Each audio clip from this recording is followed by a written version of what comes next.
हमने कहा कि कोई विचार जब बहुत दिनों तक आपके मन में घर कर जाएगा तो वो भाव का रूप लेगा। किसी से दुश्मनी है, अगर विचार खड़ा रह गया तो दुश्मनी का भाव पैदा हो। उसी तरह से दोस्ती का है, उसी तरह से पति पत्नी का है, उसी तरह से भाई बहन का है, उसी तरह से गुरु शिष्य का। और जैसे भाव पैदा होगा, मैंने कहा है आपको कि आध्यात्म का कोई भी इंजन, कोई आध्यात्म की कोई भी मशीन, आध्यात्म का कोई भी क्षेत्र भाव की कुंजी से ही खुलता है। वो मारन उच्चाटन सम्मोहन हो या फिर आसमान की ऊपर की शक्तियां हो, वो खुलेगी, वो चीजें खुलेंगी, आपके निकट आएंगी, आपसे उनका सानिध्य तभी होगा जब भाव की कुंजी का इस्तेमाल होगा, अन्यथा नहीं होगा। कुछ चीजें हैं जो भाव से ऊपर भी हैं। जैसे श्लोक में कहा गया ना, भावेन लभते देवता, भावेन कैसे कैसे है देव दर्शनम। तो भाव से देवता तो लब्ध है, लेकिन महादेव तो देवता से ऊपर न है। नाम में बोल रहा है महादेव। भावेन लभते देवता न है तो देवता में महादेव तो आता नहीं, देवताओं का भी बॉस है। नाम में शब्द ही बोलता है महादेव। वहां थोड़ा और भाव जब प्रगाढ़ होगा और प्यार के धरातल के नजदीक पहुंचेगा, तब महादेव की कुर्सी डगमगाएगी, यानी आप महादेव के सानिध्य में जाने लगेंगे। और मैं यही चाहता हूं कि आप महादेव के सानिध्य में जाएं, आप शिव के सानिध्य में जाएं। शिव आपके गुरु हैं तो सचमुच में आपके गुरु हों। हमारी आपकी स्थिति ऐसी होनी चाहिए। ऐसा है नहीं। मैं टेस्ट भी करता हूं, जो ही बुद्धि है थोड़ी सी मैं जांचता भी हूं और लोग हार जाते हैं। अगर शिव का सहारा होता तो हवा का झोंका वो तो बर्दाश्त कर लेते, नहीं करते। कर्म फल उनको पकड़ लेते हैं। बहुत सारे कर्म तो हैं जो कर्म के बीज हैं, जो शिव के थोड़ा सानिध्य में जाइएगा तो स्वतः दग्ध हो जाते हैं, उनको कुछ करने की जरूरत ही नहीं पड़ती। और मुझको लाचारी करना पड़ता है, पास आइए हम नहीं आएंगे बार बार। ये लाचारी है मेरी, क्योंकि आप शिव के निकट जा नहीं पा रहे। 3 सूत्रों में लिपट के रह गए। ठीक है, 3 सूत्र गलत नहीं है, वो शिव द्वारा प्रदत्त हैं, शिव ने दिए हैं, लेकिन उनसे लिपट के रहना तो नहीं है। वो तो आपको दिया गया है साधन, जिससे दुनिया को आप शिव से बना सकें, खुद भी बन जाए। हमारे आपके कर्मफल जो हैं, जो बाधक बनते हैं, उसके लिए हमको कहना पड़ता है वही फिल्म वाली लाइन, पास आइए हम नहीं आएंगे बार बार। अगर हमारा आपका शिव से थोड़ा भी सानिध्य होता तो इस पंक्ति का कोई अर्थ नहीं रह जाता। इस दिशा में कदम बढ़ाने की जरूरत है और इसका उपाय सीधा है, खुद ब खुद नहीं होगा, अपनी कोशिश से नहीं होने वाला। कोशिश क्या होनी चाहिए? दूसरे शिव को अपना समझे, ये कोशिश होनी चाहिए। हमारा आपका मन धीरे धीरे उस शिव को अपना समझने लगेगा, और जैसे जैसे किसी चीज को अपना समझने लगेगा, आपके आचरण में क्या उतरेगा ये तो बोलने की जरूरत नहीं है। आप यहाँ से वो उतरेंगे, चप्पल तो निर्जीव है, कुछ नहीं बोलेगी। आप अपना चप्पल ढूंढेंगे कि नहीं ढूंढेंगे, और ढूंढ लेंगे आप। देखिए, अपनापन है।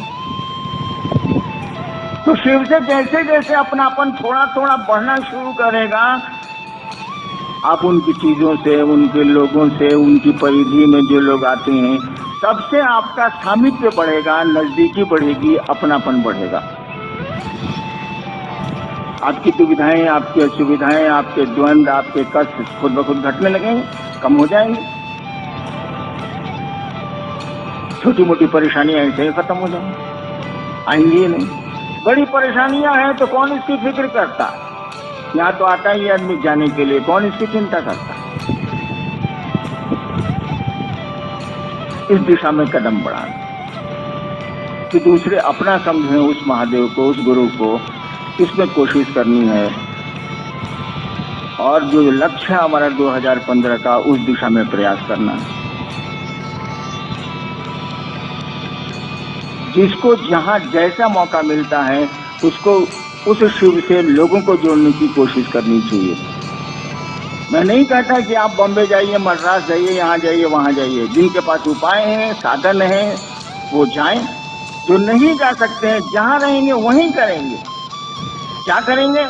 चर्चा करेंगे नहीं, लोगों को शिव का शिष्य बनाएंगे। चर्चा माध्यम है तो सहारा लेना ही पड़ेगा आपको। चर्चा सीढ़ियां है, छत थोड़ी है वो।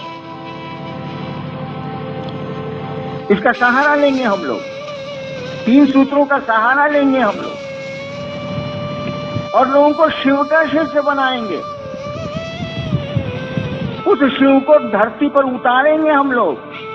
लोग मुझसे कहते हैं कि आप आइए, मेरे यहाँ आइए, मेरे यहाँ आइए, मेरे यहाँ आइए। मेरे तो कान पक गए।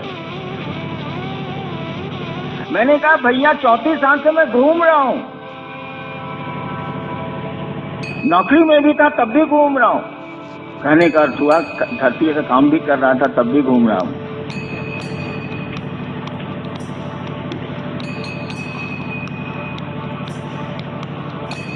आप कब घूमेंगे भाई साहब? मैं तो घूम रहा हूं। कहिएगा कि आपको कोई काम नहीं था। बिहार सरकार में डिप्टी कलेक्टर में बहाली हुई, मैं संयुक्त सचिव के पद पर रात तक गया। मैं वहां भी तो घूम ही रहा था। रिटायर किए कितना साल हुआ? 5 साल हुआ। 8, 5, 13, 6 साल हुआ। लेकिन आप कब घूमेंगे भाई साहब? मुझको क्यों बुलाते हैं आप? और मेरे दुख का विषय है कि मुझको बुलाते हैं आप, देवाशीष को बुलाते हैं आप, मंडल जी को बुलाते हैं आप, अगल बगल के जो पुराने कुछ हो गए हैं और चर्चा करते हैं उनको बुलाते हैं आप। मुझको लगता है ये आदमी कैसा है कि दूसरों को बुलाता है? इसको शर्म नहीं आती है क्या? इसको क्यों नहीं दूसरे बुलाते हैं? आपको क्यों नहीं दूसरे बुलाते हैं? आप दूसरों को क्यों बुलाते हैं? आप भी महादेव के शिष्य हैं, वो भी महादेव का शिष्य है, तो फिर आप उसके प्रति श्रद्धा रखें। आप उसके प्रति जो आपको क्या कहते हैं अनुशासन और जो शालीनता की जरूरत है वो रखें। आप उसका आदर करें आप। लेकिन आप बुलाते हैं दूसरों को, सीनियर गुरु भाई हैं। अरे आप कब पढ़िएगा? आपको लोग क्यों नहीं बुलाते? एक एक शिव शिष्य को दुनिया बुलाए तब न वो शिव का शिष्य। हरिनाम को बुला रहे हैं, 5 आदमी हैं उनको बुला रहे हैं। गलत नहीं है कि आप बुला रहे हैं, लेकिन ये बड़े शर्म की बात है कि आपको क्यों नहीं लोग बुला रहे हैं। वैसा बनना होगा और बनने के लिए रास्ते खुले हुए हैं। ऐसा थोड़ी है कि आपके रास्ता उदित हुआ है या बंद है या सकरा है। आपका भी रास्ता खुला हुआ है।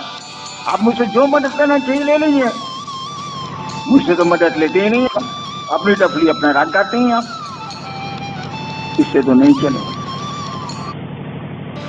या तो मुझसे लीजिए, नहीं तो महादेव से लीजिए। बीच में तो दूसरे से लीजिएगा तो मामला गड़बड़ हो सकता है। मैं आपको मदद देने को तैयार हूं, लेकिन ये सोच के तैयार कि आप महादेव से मदद लीजिए। क्यों नहीं लेते हैं आप? ऐसा थोड़ी है कि उसने कह रखा है कि मैं हरिनारायण को जानता हूं और किसी को नहीं जानता हूं।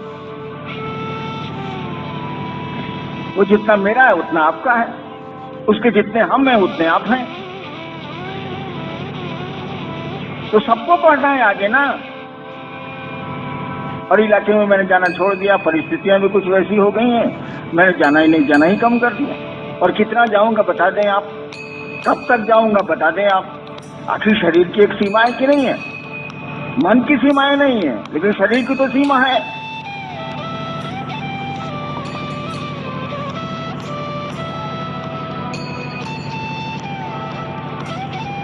भाई देह की तो एक सीमा है। मन की उड़ान बड़ी लंबी चलती है, शरीर की उड़ान तो लंबी नहीं चल सकती।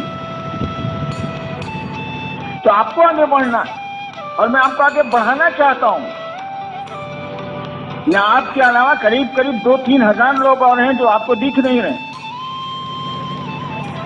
कुछ इस मैदान में खड़े हैं, कुछ सोफा पर बैठे हैं, कुछ इधर उधर हैं। तो आपको आगे ना बढ़ना है भैया। वो सुन रहे हैं मेरी बात, आप भी सुन रहे हैं।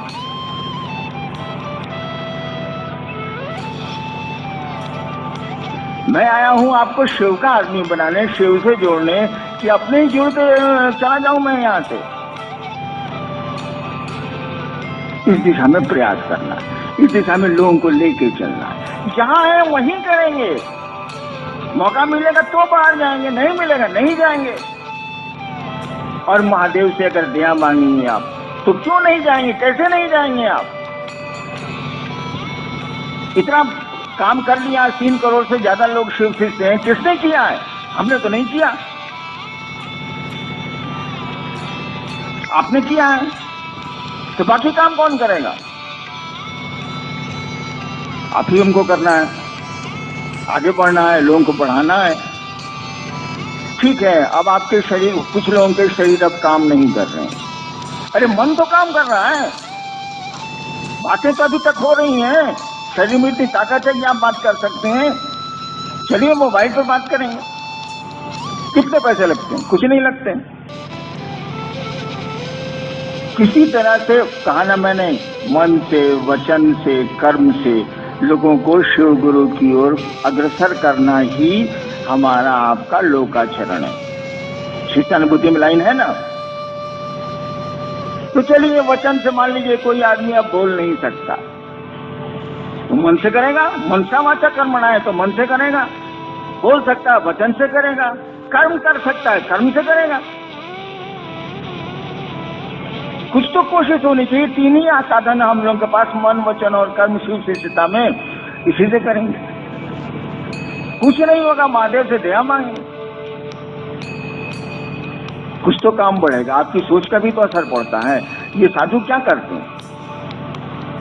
साधु दुनिया से चले जाते हैं, उनके मज़ारों पर मेले लगते हैं कि नहीं लगते, उनकी समाधियों पर फूल चढ़ते हैं कि नहीं चढ़ते, मनौतियां और आपकी जो जिज्ञासा आकांक्षाएं पूरी होती हैं कि नहीं, तभी भीड़ है।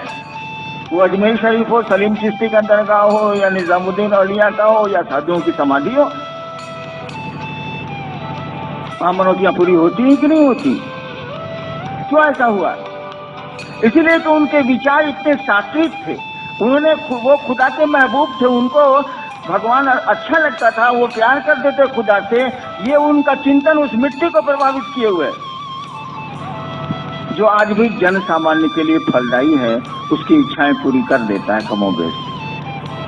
तो आपकी सोच का असर नहीं पड़ेगा, लोगों की सोच का प्रभाव पड़ता है, आपकी भी सोच का प्रभाव पड़ेगा। चलिए सोचे तो हम लोग कि लोग शिव के शिष्य बने, शिव को अपना समझें। हम लोग नहीं अपना समझ सकते, नहीं समझ सकते, चलो ठीक है, नहीं समझ सकते, हमारे कर्मफल ही ऐसे होंगे, हम नहीं समझ सकते, लेकिन दूसरे तो समझे, ये तो हमारी आपकी कोशिश होनी चाहिए। इस दिशा में लोगों को मोड़ने की जरूरत आपको पड़ेगी।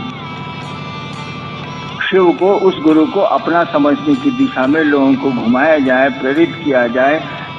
आपके मदद की जरूरत पड़ेगी, आपके सहारे की जरूरत पड़ेगी।